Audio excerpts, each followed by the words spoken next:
I would like to read a poem named The Girl Who Writes. In the deep, dark nights, here she invites all the unwanted relations, never fulfilled expectations, all the cursed fates, never supporting mates, all the fake friendships, the lesson-giving hardships, all that mourning hearts, mercilessly divided into parts, to have some fun and joy in the deep, dark nights. Here she invites the girl who writes.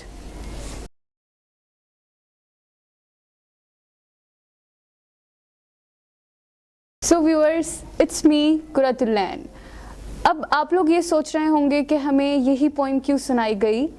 तो viewers, ये वो poem है जो कि international level पे 36,000 poems में से top 20 में सिलेक्ट की गई थी और इसको लिखा था मैंने। जी हाँ व्यूअर्स, मैं पोइट्री भी लिखती हूँ और अल्हम्दुलिल्लाह मैं नेशनल सिल्वर मेडलिस्ट भी हूँ इंग्लिश पोइट्री राइटिंग में। और जिस तरह का मैंने अभी जिक्र किया, I was selected among the top 20 out of 36,000 participants from all over the world in a contest organized by the poetry society of UK. अब आप लोग ये सोच रहे होंगे कि ऐसे राइटिंग के साथ साथ पोइट्री राइटिंग भी क्यों, या इतनी कम उम्र में पोइट्री भी क्यों। व्यूअर्स, हम जिस सोसाइटी में रहते हैं वो बहुत ही ज़्यादा पेन और क्रूएलिटी से भरी हुई है। और अगर मैं अपनी बात करूं तो मैं बहुत ही ज़्यादा सेंसिटिव हूं। मुझे नहीं पता ये कोई ब्लेसिंग है या कोई कर्स है, लेकिन मुझे बहुत ही सख्त अल्फाज मुझसे बर्दाश्त नहीं होते। I can't bear the pain and cruelty of the society. ये बस मेरे दिल के अंदर स्टक हो जाते हैं, मेरी वेन्स की रूट्स के अंदर बहुत बुरी तरह जाके घर बना लेते हैं और मेरे ब्लड के साथ फ्लो करना स्टार्ट कर देते हैं। अब अगर मैं अपनी बात करूं तो इस सारे पेन को जो मेरे अंदर फ्लो कर रहा था काफ़ी टाइम से, जिस तरह के हम सब के अंदर कर रहा होता है, मैं इसको बियर नहीं कर पाई और फाइनली मैंने डिसाइड किया कि मैं इसको अपने अंदर से बाहर निकालूंगी। जब मैंने ऐसा सोचा तो मुझे और कोई रास्ता नहीं मिला। मैंने बस अपना पेन पकड़ा और अपने इस सारे पेन और सैडनेस को वर्ड्स में कन्वर्ट करना स्टार्ट कर दिया। और देखते ही देखते कब मैं नेशनल सिल्वर मेडलिस्ट बन गई या फिर इंटरनेशनल लेवल पे 36,000 पार्टिसिपेंट्स में से टॉप 20 में सिलेक्ट हो गई, मुझे खुद भी समझ नहीं आया।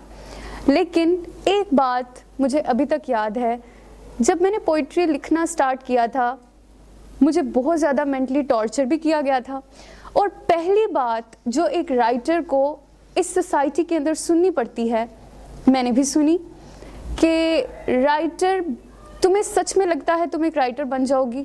तुम्हें सच में लगता है कि तुम पोइट्री लिख सकती हो? ये कोई बच्चों का खेल नहीं है, पोइट्री है। तो अब इन सारी बातों के दरमियान पोइट्री को कंटिन्यू करना तो बहुत ही ज़्यादा इम्पॉसिबल सा फील होने लगा और मैंने एक टाइम पे आके बिल्कुल पोइट्री लिखना छोड़ दिया।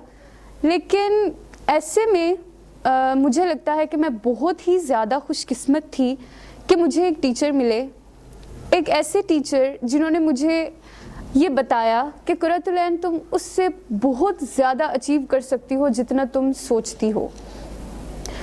उन्होंने ना सिर्फ मेरी गलतियों को ठीक किया बल्कि साथ ही साथ उन्होंने मुझे मज़ीद पोइट्री लिखने के लिए मोटिवेट भी किया।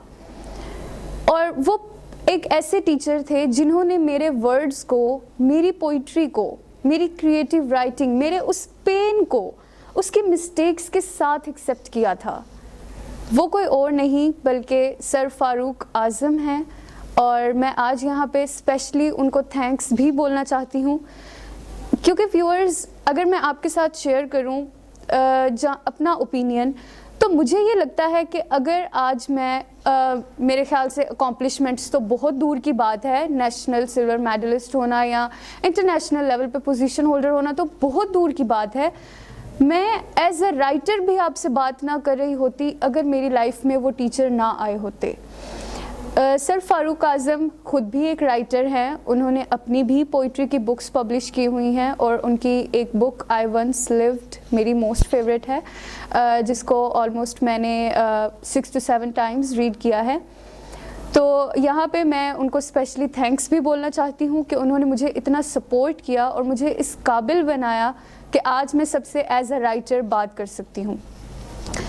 इसके साथ ही व्यूअर्स, आपसे मैं एक बात ये कहना चाहूँगी कि जितना हो सके अपने टीचर्स की रिस्पेक्ट करें, क्योंकि हमें सच में नहीं पता होता हमारी ज़िंदगी में आने वाले इतने सारे टीचर्स में से कौन सा टीचर ऐसा होगा जो कि हमारी ज़िंदगी को पूरे का पूरा चेंज कर देगा, जो कि हमारे अंदर से वो खूबियाँ निकाल के बाहर लाएगा जो कि शायद हम खुद भी नहीं देख पा रहे होते। और इसीलिए मैं एक बार फिर से अपने सर फारूक का बहुत ज़्यादा थैंक यू बोलना चाहूँगी। मैं उनकी बहुत ज़्यादा शुक्रगुज़ार रहूँगी हमेशा, क्योंकि उन्होंने हमेशा हर मोड़ पे मेरी मदद की है और उन्होंने मुझे ये बताया है कि मैं एक राइटर बन सकती हूँ, स्पेशली उस टाइम पे जब इवन के मेरे अपने फ्रेंड्स, मेरे अपने फैमिली मेम्बर्स मुझे ये कह रहे थे कि कुरातुलैन क्या ही कर लोगी राइटर बन के।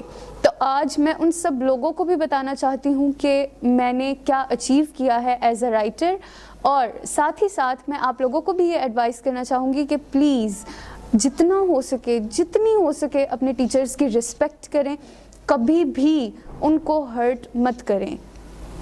आज के लिए बस इतना ही। Thank you so much.